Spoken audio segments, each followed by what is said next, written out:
My dear friends, I want to tell you about 2025's Good Boy. So the premise is, this is a horror movie told from the perspective of a dog. In this case, a golden retriever who is in fact a very good boy and adorable and good in this film. Now, as with any movie featuring a dog, my first thought was, if the dog bites it, I don't want to see the movie at all. But the producers of the movie were smart enough to put out the message, the dog doesn't die in the movie. You can come see the movie with a clear conscience. And for the most part, that's right. So what happens in this thing? We start off with a scene of the good boy staring into a corner, being concerned at some shadowy figure that he observes lurking in the room with his owner. And then his owner starts spitting up blood. What supernatural madness is going on? Nothing. His owner has probably lung cancer or some sort of horrible chronic condition that is going to keep coming up throughout the movie. For some reason that's never explained, the owner decides to go to a deceased relative's creepy cabin in the woods, take the good boy on a tour of the creepy grounds, and hijinks ensue. Well, that's where we get a problem with the movie.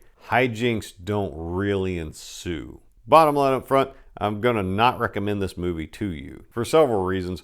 Most importantly, it's boring. At only an hour and 13 minutes, the runtime could have been cut down to probably 45 minutes, but it was a misuse of the hour and 13 minutes that we got. Because instead of trying to be a maximally entertaining movie where it actually follows up on the plot threads and things of, ooh, I wonder what that could be, they introduce early on in the movie, instead of doing that, we get a lot of the dog staring off in a corner, seeing a shadowy figure threaten them, and spoiler, the owner eventually dies. But we get to see a long, painful progression of the owner going from collapsing health to dead and dragged off to hell, which is a complete waste of time because there was all kinds of plot elements that were introduced that could have been followed up on by listening to the owner talk about them around the good boy, because obviously the good boy isn't going to be reading something, doesn't understand a whole lot of English, but we in the audience could be listening in on the plot developing so we know what's going on around the good boy. But we don't get that. Instead, what we get is a common problem with indie movies is this tendency to navel gaze by the writer, the director, where they think lingering on something is interesting, but in fact it's not. And so instead of having action or things happen in a movie, we get lots and lots of standing around and listening to the owner cough himself to death. Now the acting is good. The dog's great. The few characters we interact with are good. The cinematography is good. The coloring's good. It's just not that interesting a story. And while the good boy does survive, there are moments in this movie that made me wonder, is this about to go into the modern horror genre of torturing children is fun? Because we get some very unfair things that happen to the good boy that, as a dog lover, it looks a lot like torture on screen,